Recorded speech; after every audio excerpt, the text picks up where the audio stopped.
ஒரு 5 நிமிஷம் காட்சி வந்தது. அப்புறம் பார்த்தீங்கன்னா நைட்டோட நைட்டாக ஃபுல் அண்ட் ஃபுல் அப்படியே அங்கங்கே பரவி பார்த்தா ஃபுல் படமுமே வந்துருச்சு. ஹெச்டி குவாலிட்டிலேயே வந்துருச்சு. சோஷியல் மீடியா முழுவதும் பரவிருச்சு. சென்சாருக்கு போகிறதுக்கு முன்னாடி ஒரு காப்பி வரும். ஃபைனல் அவுட் அந்த அதான் சொல்லுவாங்க ஃபைனல் அவுட். இந்த ஃபைனல் அவுட் உள்ள அப்படியே ஃபுட்டேஜ் தான் இன்னைக்கு. ஆக்சுவலாக ஆதவ அர்ஜுனா வந்து எல்முருகன் மினிஸ்டர் எல்முருகன் அவர் மேலே உதயநிதி ஸ்டாலின் மேலே 2 பேர் தான் வந்து இந்த படத்தை முடக்கிட்டாங்க. 2 பேர் தான் இந்த படத்தை இது பண்ணுற மாதிரி அவர் பேச. ஸ்டாலின் தான் காரணம் அப்படின்ற மாதிரி அவர் எல்லாத்துக்குமே காரணம் தான். இந்த பெட்ரோல் டீசல் தட்டுப்பாடுக்கே திமுக தான் காரணம். ப்ராடக்ட் யார் கையில் இருந்துச்சு? சிம்பிளாக நம்ம கேட்போம். உங்கள் கையில் இருக்க ப்ராடக்ட்டு மிஸ் ஆகிருக்கு அப்படின்னா யார் குறைபாடு? இன்னொருத்தர் மேலத்துக்கு பழி தூக்கி போகிறது என்ன? இதுலேயும் ஒரு அரசியல் பார்த்தீங்களா? திமுகவும் பாஜகவும் கள்ள கூட்டணி அவங்களாம் 2 பேர் சேர்ந்து அந்த படத்தை மாறிட்டாங்க. அப்போ நீ இந்த மாதிரி வெறுப்பு படத்தை எடுத்து வச்சிருக்கிய, அப்போ இது யார் கூட்டணி? தமிழ்நாட்டில் மதுரையில் முஸ்லீம் ஒரு குண்டு வைக்கிற மாதிரியான ஒரு காட்சி ஒரு படத்தில் எடுத்து வச்சுட்டு இப்போ நீ யாருடைய கைப்பாவ, யாருடைய கூட்டணி, யார் சொல்லி இந்த படத்தை எடுத்த, யார் உனக்கு ஃபன் பண்ணுறா? ஏன் உன்னுடைய படத்தில் தொடர்ந்து இஸ்லாமிய வெறுப்பை விதைக்கிற?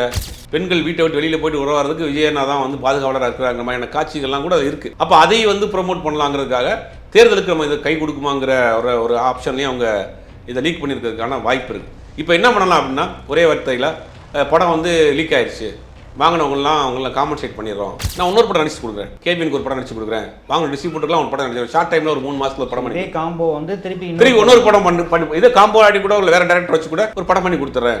இவர் சினிமாவினுடைய கடைசி படம் சொன்னதும் அடிபட்டு போயிடும். தேர்தலுடைய வெற்றியும் அவருக்கு பெருசாக கை கொடுக்காது. இப்போ காம்பன்சேட் பண்ணுறதுக்கு படத்தில் நடிக்க வந்த மாதிரி ஆயிரும். எல்லாத்தையும் கால்குலேட் பண்ணி தான் இது. தமிழ்மெண்ட் நேயர்களுக்கு வணக்கம். இன்று நம் நேர்காணல் இணைந்திருப்பவர் மூத்த பத்திரிகையாளர் திரு சுபேஷ் சார் அவர்கள்.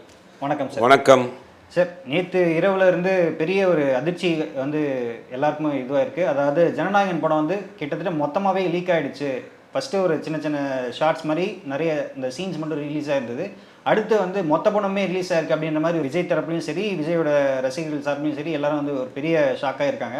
அது போதாதுன்றது சினி இண்டஸ்ட்ரிக்கே வந்து ஒரு பெரிய ஷாக்காக இருக்குது. ஏன்னா அவரோட கடைசி படம் ஃபேர்வெல் படம் அப்படின்ற மாதிரி இருந்தது. இது எதனால் வெளியே வந்தது? இல்லை, முதல்ல வந்து இது கண்டிக்கத்தக்க ஒரு விஷயம்.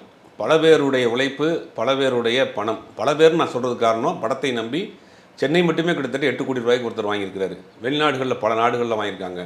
படம் சொன்ன மாதிரி ஜனவரி மாதம் 9ஆம் தேதி ரிலீஸ் ஆக வேண்டிய படம். சினிமாவை பொறுத்த வரைக்கும் வட்டிக்கு வாங்கி தான் படம் வந்து ஆரம்பிப்பாங்க, ஃபினான்ஸ் வாங்கி தான் படத்தை ஆரம்பிப்பாங்க. அப்போ இப்போ பிப்ரவரி, மார்ச், இதுக்கிட்ட ஏப்ரல் வந்துருச்சு, 3 மாதம் ஆச்சு. இந்த 3 மாதத்துக்கு வட்டி, அதுக்கு முன்னாடி அவங்க படம் வாங்குறதுக்கு முன்னாடி வாங்கி கொடுத்துருப்பாங்க பணம்.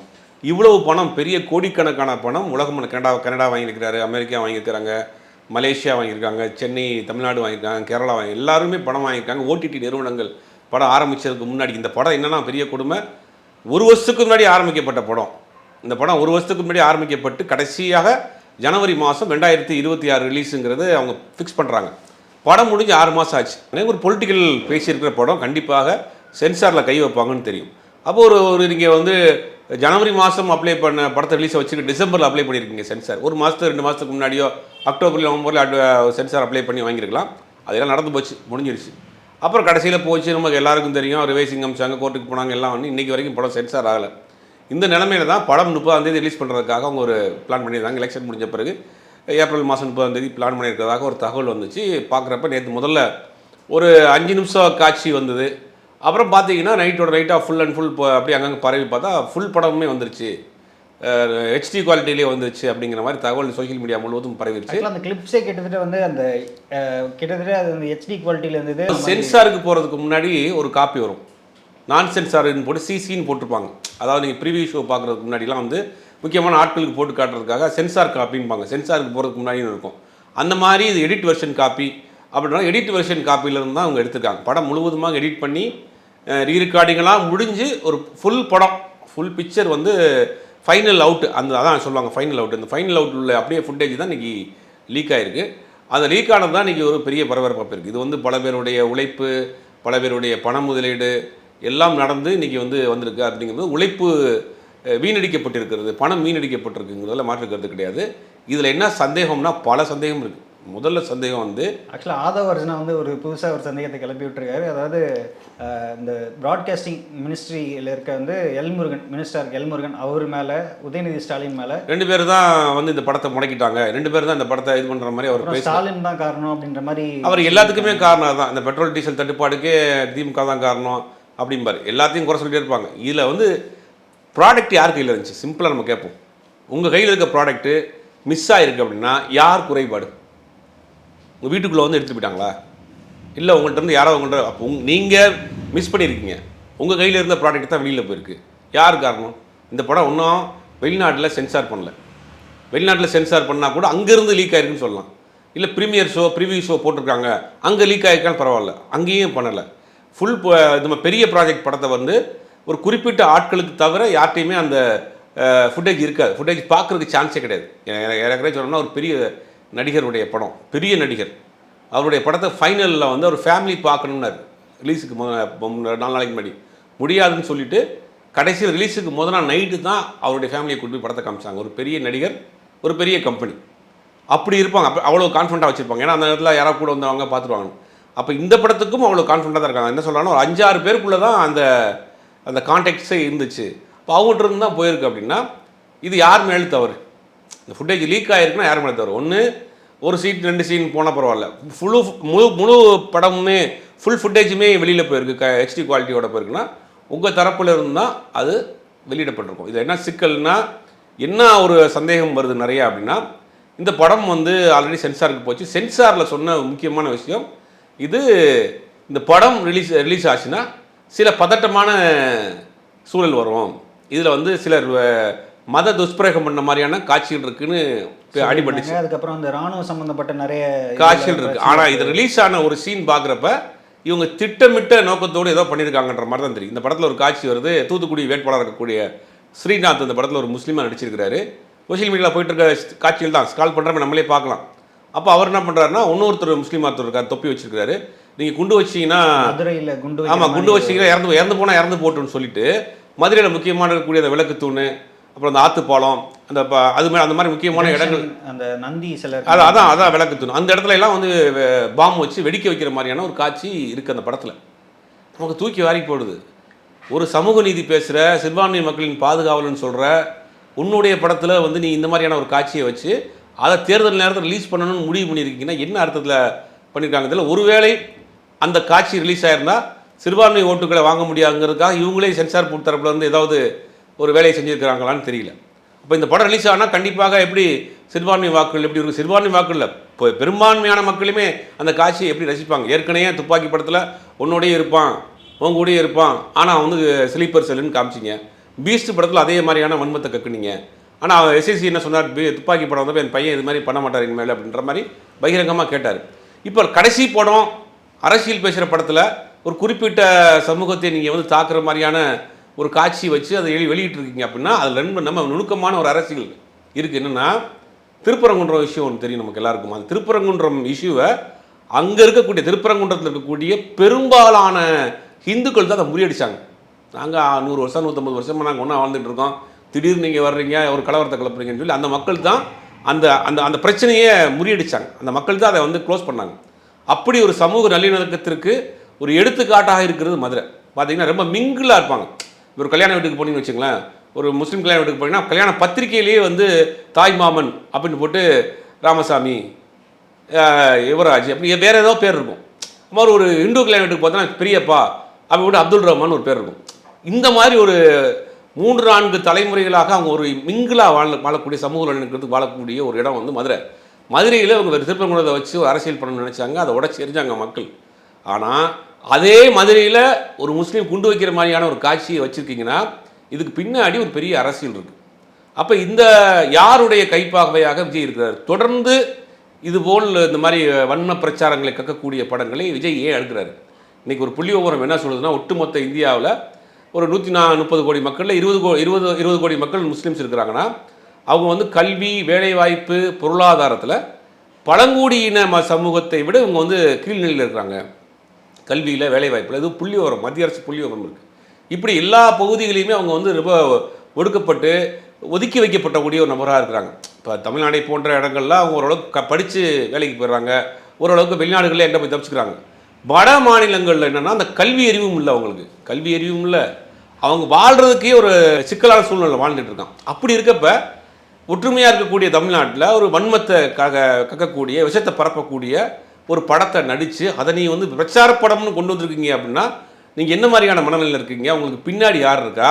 இந்த படம் நீங்கள் ரிலீஸ் ஆகிருந்தால் ஒருவேளை இவர்களுக்கு எஜமானாக இருக்கக்கூடியவங்க அட்வைஸ் கொடுத்துருப்பாங்க, இந்த படத்தை ரிலீஸ் பண்ணாதீங்க, இந்த படம் ரிலீஸ் ஆச்சுன்னா நீங்கள் சிறுபான்மை ஓட்டை வாங்க முடியாது, உங்களுக்கு நிப்பாட்டினதே அந்த வாக்குகளை பிரிக்கிறதுக்கு தான் அப்படின்னு சொல்லியிருக்கலாம். ஆனால் இப்போ எனக்கு என்ன சந்தேகம் வருதுன்னா, இப்போ ஏன் அந்த படத்தை ரிலீஸ் பண்ணுறாங்க அப்படின்னா இவங்க தரப்புக்கு தெரியாமல் வர்றதுக்கான வாய்ப்புகள் இல்லை. அப்போ இவங்களே வந்து பிரச்சாரத்துக்கு பயன்படும் நினச்சி அது வேறு மாதிரி ரியாக்ட் ஆயிடுச்சாங்கிறது தெரியல. கரெக்டாக அந்த காட்சியை போட்டு கட் பண்ணி போட்டாங்க. இந்த படத்தில் இன்னொரு காட்சி இருக்குது. ஒரு பெண் வந்து ஒரு சின்ன பிள்ளை ஸ்கூலுக்கு போகிற பெண் இருக்கும். அது வந்து என்ன சொல்லும் அப்படின்னா, அங்கிள் நான் ஸ்கூலுக்கு போகிறேன், பாதுகாப்பு இல்லைங்க அப்படின்னு பேசுகிற மாதிரி ஒரு காட்சி இருக்குது. அப்போ அது வந்து என்ன வருது உங்களுக்கு, தமிழ்நாட்டில் பெண்களுக்கே பாதுகாப்பு இல்லை. விஜய் தொடர்ந்து பேசிகிட்டு இருக்கிறாரு. எப்போ பேசிகிட்டு இருக்கிறாரு, அரசியல் கட்சி ஆரம்பிச்சுன்னு பேசிகிட்டு இருக்காரு. இவருக்கு இந்த படம் ஆரம்பிக்க இப்போ என்ன ஆச்சு, 1 வருஷம் ஆச்சு. அப்போ இவங்க கொடுக்கப்பட்ட அஜெண்டா என்னன்னா, தமிழ்நாட்டில் பெண்களுக்கு பாதுகாப்பு இல்லை, குழந்தைகளுக்கு பாதுகாப்பு இல்லை. அதாவது பிரச்சாரத்தையும் பேசுகிறாரு. அப்போ இந்த படத்துலையும் பேசுகிறார். படத்துலையும் இவர் பேசுகிறாருன்னா அப்போ இது எல்லாமே திட்டமிட்டே பண்ண வேண்டிய காட்சி இருக்குது. இந்த படம் ரிலீஸ் ஆகிறப்ப விஜய் பெண்களுக்கு பாதுகாப்பு இல்லைன்னு சொல்கிற மேடையில் பேசக்கூடிய அந்த வசனம் திரையில் வந்து லீக் ஆகி அது ஒரு சமூக வலைத்தளங்களில் வைரலாக போச்சுன்னா நமக்கு ஒரு கெயின் கொடுக்கும்னு நினச்சி பண்ணியிருக்காங்க. ஆனால் அதில் இந்த காட்சி இருக்கிறது, குண்டு வைக்கிற காட்சி இருக்குங்கிறது எடுத்து வெளியில் போட்ட பிறகு அது பயங்கரமான ஒரு பேக் ஃபயர் ஆகிருக்கு. ஆனால் இது எனக்கு தெரிஞ்சு என்னென்னா, அவர்கள் தரப்பில் இருந்து வராமல் வெளியில் வர்றதுக்கான வாய்ப்பே இல்லை. அப்போ அவர்கள் தரப்பில் இருக்கக்கூடிய கருப்பாடு யார், இல்லை தெரிஞ்சே அவங்க லீக் பண்ணாங்களா அப்படிங்கிறது தெரியல நமக்கு. ஏன்னா இப்போ இது வந்து விஜய் அவர்களுக்கு பிரச்சாரத்துக்காகவும் இப்போ விஜயோட அரசியலுக்கு ஃபேவர் பண்ணுற மாதிரியும் அந்த மாதிரியான ஒரு படமாக இருக்கும்போது அவங்களே வந்து ரிலீஸ் பண்ணுறது வந்து எப்படி சேருது? இல்லை, தேர்தல் நேரத்தில் அந்த படத்தை ரிலீஸ் பண்ணணுங்கிறதா அவங்களுடைய திட்டம். ஜனவரி மாதம் 9ஆம் தேதி அந்த படத்தை ரிலீஸ் பண்ணோம்னா ஒரு 3 மாதத்துக்கு இந்த படம் வந்து பேசு பொருளாக இருக்கும். தேர்தலுக்கு நம்ம பயன்படுத்திக்கலாம். அந்த பாட்டை வந்து தேர்தல் கலக்கங்களுக்கு பயன்படுத்தலாம், அந்த காட்சிகளை வந்து தேர்தலுக்கு பயன்படுத்தலாங்கிறது தான் அவங்களுடைய திட்டம். ஆனால் அந்த படம் சென்சார் போர்டுலாம் தள்ளி போச்சு. சென்சார் போர்டில் தள்ளி போச்சா இல்லை இவங்களே தள்ளி வச்சாங்களா அப்படிங்கிறது இப்போ வரைக்கும் தெரியல. அப்போ இது என்ன பண்ணுறாங்க அப்படின்னா, இப்போ வந்து அந்த படத்தை ரிலீஸ் பண்ணுவோம். இப்போ வந்து பெண்களுக்கு இவர் தான் பாதுகாவலர், பெண்கள் வீட்டை விட்டு வெளியில் போயிட்டு உறவாகிறதுக்கு விஜயண்ணா தான் வந்து பாதுகாவலராக இருக்கிறாங்க மாதிரியான காட்சிகள்லாம் கூட இருக்குது, வச்சுருக்கிறாங்க. அப்போ அதை வந்து ப்ரொமோட் பண்ணலாங்கிறதுக்காக தேர்தலுக்கு நம்ம இதை கை கொடுக்குமாங்கிற ஒரு ஆப்ஷன்லேயும் அவங்க இதை லீக் பண்ணியிருக்கிறதுக்கான வாய்ப்பு இருக்குது. அதுக்கு பேசாமல் அவங்க ஓடிடியிலே கொடுத்து ரிலீஸ் பண்ணியிருக்கலாம். ஓடிடியிலே கொடுத்து ரிலீஸ் பண்ணால் கொஞ்சம் நாளைக்கு முன்னாடி ஓடிடி அந்த அக்ரிமெண்ட்டை கேன்சல் பண்ணிச்சு. ஓடிடி ரிலீஸ் பண்ணால் தேட்டருக்கு வாங்கினவங்களுக்கு பணத்தை ரீஃபண்ட் பண்ணும். இப்போ என்ன பண்ணலாம் அப்படின்னா, ஒரே வார்த்தையில் படம் வந்து லீக் ஆயிடுச்சு, வாங்கினவங்களாம் அவங்களாம் காம்பன்சேட் பண்ணிடுறோம், இன்னொரு படம் பண்ணுறோம். இப்போ 2 விஷயம் இருக்குல்ல. விஜய் அரசியலுங்கிறது வந்து தனியாக தேர்தலை சந்திக்கிறாரு. 234 தொகுதியில் வேட்பாளரை போட்டிருக்கிறாரு. அவரால் ஒரு 10-15% வாங்க முடியும், முதலமைச்சரால் ஆக முடியாதுங்கிறதுக்கு எல்லாருக்குமே தெரியும், விஜய் மதம் கொண்டு தெரியும். அப்போ அவர் ஓட்டை தான் பிரிக்க போகிறார், ஒரு கோட்டையை பிடிக்க போகிறதெல்லாம் கிடையாது. அப்போ அடுத்து இவர் வந்து கண்டிப்பாக சினிமாவுக்கு தான் வந்தாகணும். ஏற்கனவே மமிதா பைஜிட்ட அவர் சொல்லியிருக்கிறார், நான் வந்து படம் அவங்க சொல்லி வந்து அது வேற. ஆமாம், இப்போ என்னன்னா இது காம்பன்சேட் பண்ணுறதுக்காகவாது ஒரு படம் பண்ணுறாரு விஜய். புரியுதா உங்களுக்கு நான் சொன்னதுலாம்? ஓகே, இந்த படத்தை இப்போ ரிலீஸ் பண்ணிட்டாங்க. பல விஷயங்கள் இருக்குங்க அவங்க பண்ணுற விஷயம். படத்தை ரிலீஸ் பண்ணிட்டாங்க, எல்லாத்துக்கும் காம்பன்சேட் பண்ணணும். என்ன பண்ணுறது, காசை திருப்பி கொடுக்க முடியாது. நான் இன்னொரு படம் நடிச்சு கொடுக்குறேன், கேபினுக்கு ஒரு படம் நடிச்சு கொடுக்குறேன், வாங்க டிஸ்ட்ரிபியூட்டர்லாம் ஒரு படம் நடிச்சு ஷார்ட் டைமில் ஒரு 3 மாதத்துல ஒரு படம் பண்ணி காம்போ வந்து திருப்பி இன்னொரு படம் பண்ணி இதே காம்போ ஆடி கூட ஒரு வேறு டேரக்டர் வச்சு கூட ஒரு படம் பண்ணி கொடுத்துட்றேன். அந்த ப்ரொடியூசருக்கு விஜய் இன்னொரு படம் பண்ணி கொடுத்துடலாம். அப்போ என்னென்னா, இவர் சினிமாவினுடைய கடைசி படம் சொன்னதும் அடிபட்டு போயிடும், தேர்தலுடைய வெற்றியும் அவருக்கு பெருசாக கை கொடுக்காது. இப்போ காம்பன்சேட் பண்ணுறதுக்கு படத்தில் நடிக்க வந்த மாதிரி ஆயிரும். எல்லாத்தையும் கால்குலேட் பண்ணி தான் இது அவங்க தரப்புலேருந்து பண்ணியிருக்காங்கன்னு நினைக்கிறேன். இப்போ அவங்க சொல்கிற மாதிரி இது வந்து திமுக வந்து ரிலீஸ் பண்ணியிருக்கு அப்படின்னா அது வந்து இவங்களுக்கு ஃபேவராக மாறதுக்கு வாய்ப்பு இல்லையா? ஏன்னா அது ஒரு பிரச்சார படம். ஸோ இவங்களுக்கு ஃபேவராக ஒர்க் ஆகும். அதுதான் புரியல. எப்படி திமுக ரிலீஸ் பண்ண முடியும்? காப்பி உங்கள்கிட்ட இருக்குது, ஹார்ட் டிஸ்க் உங்கள்கிட்ட இருக்குது. திமுக எப்படி ரிலீஸ் பண்ண? திமுக கூட சொன்னால் கூட பரவாயில்ல, நீங்கள் தொடர்ந்து பேசிகிட்டு இருக்கீங்க. இந்தியாவினுடைய இப்போ ஒலிபரப்புத்துறை அமைச்சராக இருக்கக்கூடிய எல்முருகனை சொல்கிறாரு, அவங்க 2 பேரும் கூட்டணி, 2 பேரும் தேர்தல் களத்தில் இருக்கிறாங்க. இன்றைக்கி பாஜக தமிழ்நாடு அவருக்கு ஒரு முக்கியமான மாநிலமாக இருக்குது. இந்தியாவில் இருக்கக்கூடிய அத்தனை பாஜக முதலமைச்சர் தமிழ்நாட்டில் வர்றாங்க, பிரதமர் வர்றாரு, உள்துறை அமைச்சர் வர்றாரு. திமுகவை இந்த மாதிரி விடவே கூடாது, நாங்கள் எங்களோட கையில் ஆட்சி அதிகாரம் வேணும்னு அவங்க இறங்கி போராடிட்டு இருக்காங்க. ஆனால் இவர் என்ன சொல்கிறாரு, 2 பேரும் கூட்டணி, எல்முருகன் உதயநிதியின் கூட்டணி. எல்முருகன் தான் இந்த வந்து இது பண்ணிட்டார், இந்த இந்த ஹார்ட் டிஸ்கை இது பண்ணுறதுக்குலாம் அவர் தான் உதவி பண்ணியிருக்காங்க. 2 பேரும் சேர்ந்து தான் சதி பண்ணிட்டாங்கிறாரு. ஏதாவது தவறு நடந்திருக்கு, உங்கள் கையில் இருக்க ப்ராடக்டை நீங்கள் வந்து மிஸ் பண்ணியிருக்கீங்க, அதுக்கு யார் காரணம் நீங்கள் அனலைஸ் பண்ணுறதை விட்டுட்டு எடுத்தோடனே ஒரு பழியை தூக்கி போடுற வேலை தான் பண்ணுறாரு ரொம்ப நாளாக. இப்போ அன்றைக்கி பார்த்தீங்கன்னா ஒரு மீட்டிங்கில் கூட வந்து மீட்டிங் நடந்து முடிஞ்சோன்னே யாரோ ஒருத்தன் ஒரே ஒரு சின்ன கல் விழுதுங்க, ஒரு பாட்டில் துகள் விழுது. 2 பேர் பக்கத்து மாடியில் தண்ணி அடிச்சுட்டு விளையாண்டுட்டு இருந்திருக்கானுங்க போல். அதில் தூக்கி போட்டதில் ஒரு சின்ன பாட்டிலோடைய ஒரு சின்ன ஒரு பாயிண்ட் விழுந்துருச்சு. உடனே இதான் வந்து யார் எரிஞ்சா, எங்கேருந்து வந்துச்சு என்னங்கிறதுமே தெரியல. உடனே மைக்க பிடிச்சி திமுக சதி, எங்களை கலவு தெரியுறான்னு கேட்குறாரு. அப்போ இது ஒன்றும் விசாரணை நடக்கலை, எங்கேருந்து போச்சு, யார் எடுத்தா அப்படின்னு யாருமே தெரியல. உடனே என்ன பண்ணுறாரு, பழியை தூக்கி ஒரு ஒரு நிதானம் இல்லாத ஒரு அரசியல்வாதி. இதுதான் பக்குவப்படாத அரசியல்வாதி. அதான் நம்ம சொல்கிறோம் திரும்ப திரும்ப, உங்கள்கிட்ட பக்குவமும் கிடையாது, நிதானம் கிடையாது, அரசியல் புரிதலும் கிடையாது, அரசியல் அறிவும் கிடையாது. இது ஒன்று ஒரு சம்பவம் நடந்திருக்குன்னா விசாரணை பண்ணிகிட்டு இருக்கிறோம். அது யாருன்னு நாங்கள் ஒரு நாள் கிளியராக நாங்கள் சொல்கிறோம். எப்படி நடந்திருக்குன்னு தெரியல, எங்களுக்கு நிறைய பேர் மேலே சந்தேகம் இருக்குன்னு ஒரு நாகரிகமான நிதானமான அரசியல்வாதி தான் சொல்லியிருப்பார். எடுத்தவனே சொல்கிறாரு பாருங்க, நைட் ரிலீஸ் ஆகி நீ காலை சொல்லிட்டாப்புல, உனக்கு எப்படி தெரியும்? அதுலயாவது வந்து அரை மணி நேரத்துலேயே வந்து அந்த சிசிடிவி ஃபுட்டேஜ்லாம் தூக்கிட்டோம் அப்படின்னு சொன்னார். இதில் வந்து இப்போ அவங்க தரப்புலேருந்து சைபர் கிரைமில் கம்ப்ளைண்ட் கொடுத்துருக்காங்க, லீகல் டீம்லேருந்து நோட்டீஸ் கொடுத்துருக்காங்க, இந்த படத்தை யாரும் டவுன்லோட் பண்ணாதீங்க, ஃபார்வர்ட் பண்ணாதீங்க, ஷேர் பண்ணாதீங்கன்னு டவுன்லோட் கொடுத்துருக்காங்க. அந்த நிறுவனம் தரப்புலையும் விளக்கம் கொடுத்துருக்கு, யார் பண்ணாதீங்கன்னு. லீகல் டீம்லேயும் நோட்டீஸ் கொடுத்துருக்காங்க. இது ப்ராசஸ் போயிட்டுருக்கு. எந்த ரூட்டில் போயிருக்கு இந்த படம் அப்படிங்கிறத அவங்க வந்து ரிசர்ச் பண்ணிட்டு இருக்கிறாங்க. சைபர் கிரைம்லையும் கம்ப்ளைண்ட் கொடுத்துருக்காங்க. ஒரு எப்படி உங்க 48 ஹவர்ஸாவது ஆகும் அது எந்த ரூட்டில் போயிருக்குன்னு கண்டுபிடிக்கிறது. அதுக்கு முன்னாடியும் என்ன பண்ணுறாருன்னா, வேக வேகமாக திமுக காரணம், உதயநிதி காரணம், வேல்முருகன் காரணம்னு இவர் வந்து பழியை தூக்கி யார் மேலேயாவது போகிற பழி. சம்பவம் நடந்தது உங்கள்கிட்ட, நீங்கள் அது எப்படி நடந்துச்சுன்னு வெரிஃபை பண்ணுறதை விட்டுட்டு இன்னொருத்தர் மேலே தூக்கி பழி தூக்கி போகிறது என்ன? இதுலேயும் ஒரு அரசியல் பார்த்தீங்களா? திமுகவும் பாஜகவும் கள்ள கூட்டணி, அவங்களாம் 2 பேர் சேர்ந்து அந்த படத்தை மாறிட்டாங்க. அப்போ நீ இந்த மாதிரி வெறுப்பு படத்தை எடுத்து வச்சிருக்கிய, அப்போ இது யார் கூட்டணி? நீ ஒரு தமிழ்நாட்டில் மதுரையில் ஒருத்தர் ஒரு முஸ்லீம் ஒரு குண்டு வைக்கிற மாதிரியான ஒரு காட்சி ஒரு படத்தில் எடுத்து வச்சுட்டு, இப்போ நீ யாருடைய கைப்பாவ, யாருடைய கூட்டணி, யார் சொல்லி இந்த படத்தை எடுத்த, யார் உனக்கு ஃபண்ட் பண்ணுறா, ஏன் உன்னுடைய படத்தில் தொடர்ந்து இஸ்லாமிய வெறுப்பை விதைக்கிற? அப்போ யார் மேலே சந்தேகம் வரும்? அப்போ இது எல்லாமே இதுக்கு பின்னாடி ஒரு அரசியல் இருக்குது.